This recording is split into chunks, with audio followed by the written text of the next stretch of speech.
Carl Zeiss Jena 180mm F2.8 sonar lens is a fast, medium tele, medium format lens made for the Pentacon Six and the Pentacon Six TL, which are both the same camera. I'm going to share photos rendered through this lens adapted to my mirrorless digital camera while I discuss some features of the Carl Zeiss Jena 180mm F2.8 sonar lens, and then I'll end off with some of my personal remarks and some observations. But I will state here in the beginning, despite its weight and how awkward the Carl Zeiss Jena 180mm F2.8 sonar is to lug around on my digital setup, I can, with this lens, find true appreciation for a well-engineered, gorgeously constructed array of glass within a barrel. No swirls, no hyped up character. This lens produces clean images rendered with class and charm.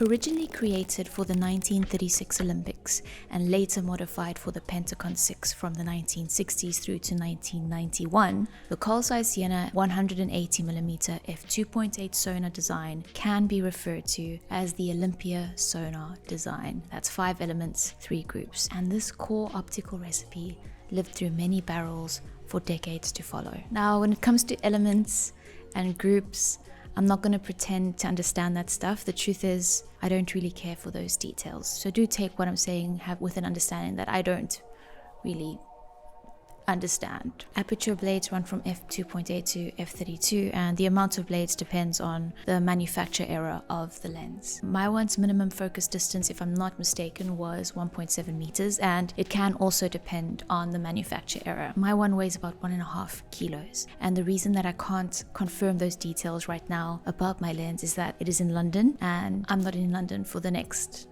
few months, but I do have photos that I'm editing right now. So for this video, we're relying on existing photos that I've done, and we're also relying on previous recorded footage of the lens itself. And guys, I invite you to smash that like button if you're enjoying the photos and the video thus far. Thank you. On my Lumix S5 full frame mirrorless camera, we are working with the rough equivalent of a 100mm lens. Now, what's cool about this is I have a nice tight portrait lens that preserves a medium format character, remarkable perspective distortion or compression, and a gorgeous shallow depth of field. Now, because we're using a smaller proportion of the image circle of the lens adapted to a full frame camera, we do lose some of the shallow depth of field look that we'd get on a 6x6 square medium format film. So the lens no longer renders an image as a 180mm f2.8 lens, but rather a 100mm f2.8 lens.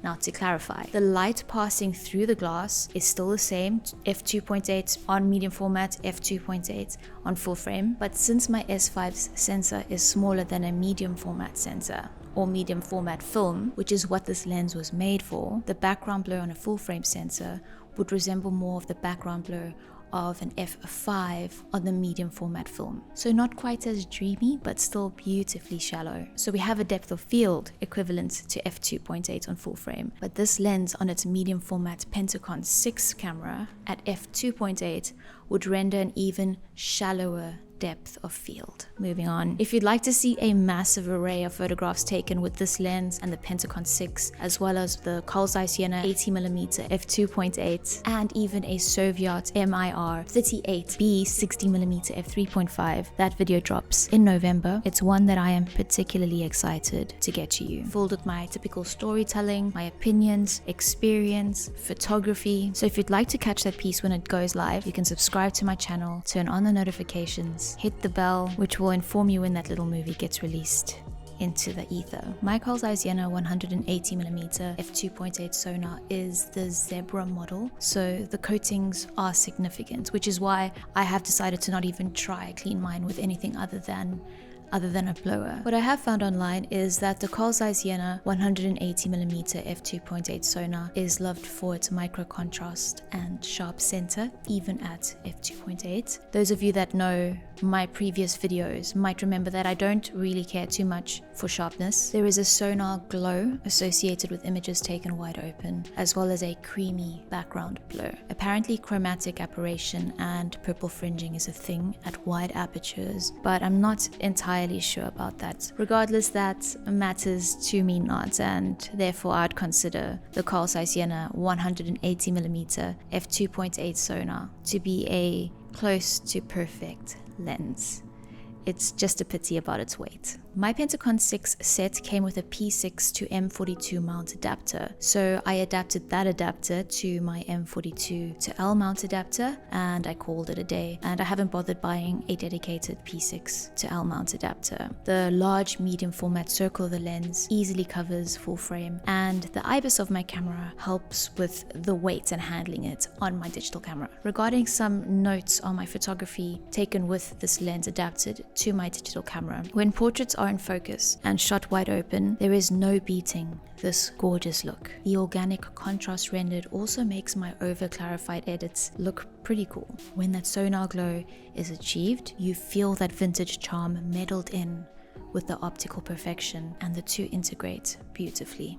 I'm not too clued up on chromatic aberration and fringing and stuff like that, but I don't know. You really need to get in there to notice those imperfections, and I just don't think it's reasonable to fret over. My own personal notes on the lens. This lens is heavy. I know that there are heavier lenses out there, but I don't have experience with them. Furthermore, this lens combined with the Pentacon 6, the two together are just obscenely heavy for me. But I am making active changes. I'm lifting weights and making my back and my neck stronger so that in the future the weight of my tools will not contribute as a significant factor for me. I'm not a camera backpack person typically, but with this lens I most certainly am. And I've managed to put together a handling workflow that works pretty well for me now, and I'll link that video or that short in the description if you find yourself interested. The clicks of the aperture dial are satisfying, and you can feel that this was built to spec. My glass is not pristine, but I won't be doing anything about that because I'd like to protect my coatings,